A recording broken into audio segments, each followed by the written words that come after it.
This is going to come back to Mr. Freeze so fast, you're not even going to know what happened, so just chill. So Lawrence Kohlberg was a psychologist who did work in the tradition of Piaget, and very much inspired by the philosopher John Dewey. And he's perhaps best known for the work that he did while he was with Harvard University's Center for Moral Education. It's the 1960s USA plus Center for Moral Education. A little bit of a side-eye for me, but, you know, moving on. He basically wanted to interview a bunch of children and, I guess, young adults of varying phases and figure out if there are kind of chronological age-related stages of moral development. He only interviewed boys, which obviously really limits the kind of validity of the results, but a female student of his actually rectified that in the next generation. Her name's Gilligan. She wrote a very good book. So he interviews boys from ages 6 to 16 in the United States, in Taiwan, in Mexico, Turkey, and in the Yucatan. Sorry, I'm looking down at my notes to make sure I get that list correct. The children listened to a handful of moral dilemma stories, just basically here's a complicated situation, what would you do? The best known one is called the Heinz dilemma. For no reason at all, we're going to revisit the very basic origin story of Mr. Freeze.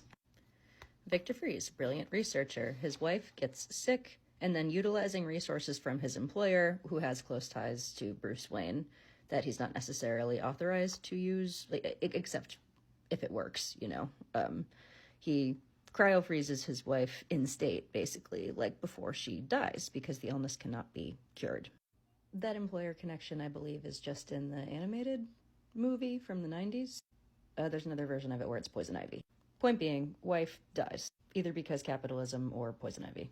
In what I actually feel like is kind of a beautiful picture of how grief works, Mr. Freeze then is kind of exposed to the coolant fluid that was keeping his wife alive, becomes Mr. Freeze, freezes in state, which is kind of what happens when you're not processing your grief or moving on with your life in a healthy way. Actually, maybe I was wrong. Maybe it's his wife doesn't necessarily die when the capitalism guy tries to kill her, or she's weakened but doesn't die and then poison ivy. I don't know. I have to go back and revisit this stuff. It's been a while. Point being, this is the loop, and I want you to keep that in mind. Back to Martha Stout for a moment. The most famous example of these moral dilemmas that these boys were presented with is the Heinz dilemma. And I'm going to read the little blurb about it directly from this book because that's easiest. Heinz's wife is dying from a rare form of cancer. According to the doctors, there is only one drug that could save her, a radium compound that a druggist in Heinz's town has recently discovered. The ingredients for the drug are expensive to begin with, and the druggist is charging 10 times what it costs him to make the medicine. The druggist pays $200 for the radium and charges his customers $2,000 for a small dose. Heinz goes to everyone he can think of and asks to borrow money. Still, he ends up with only about $1,000. Heinz explains to the druggist that his wife will die without the drug and asks him to sell the medicine at a cheaper price or to take payment later. But the druggist replies, "No, I discovered the drug and I'm going to make money from it." Heinz becomes desperate. He breaks into the druggist's store and steals the drug for his wife. Should Heinz have done that? So Kohlberg's not primarily interested in the yes or no answer. He's interested more in the reasoning provided by these children of various ages.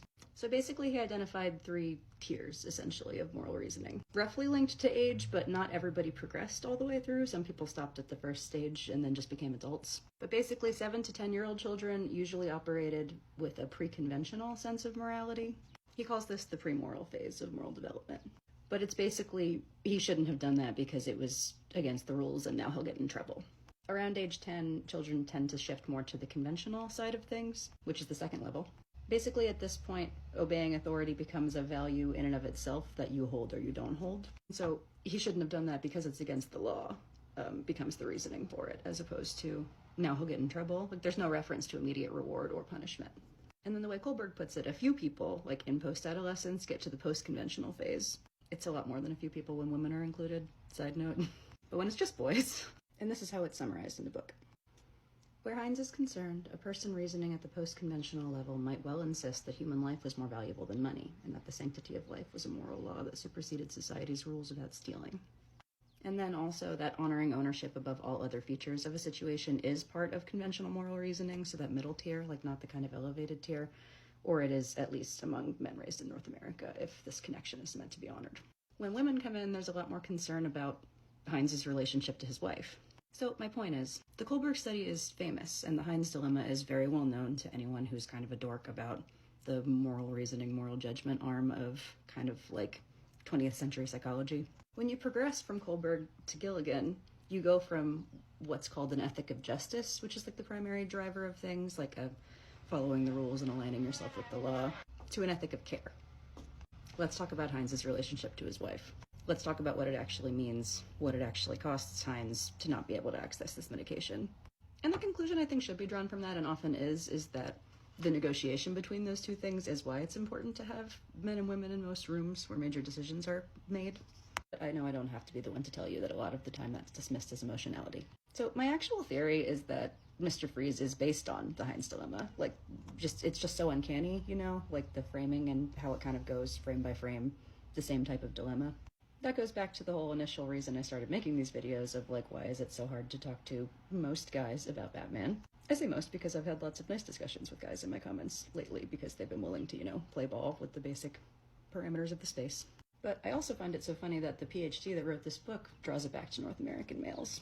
Because that was the target audience for Batman for a really long time, right? As always, let me know what you think. And thanks for being here.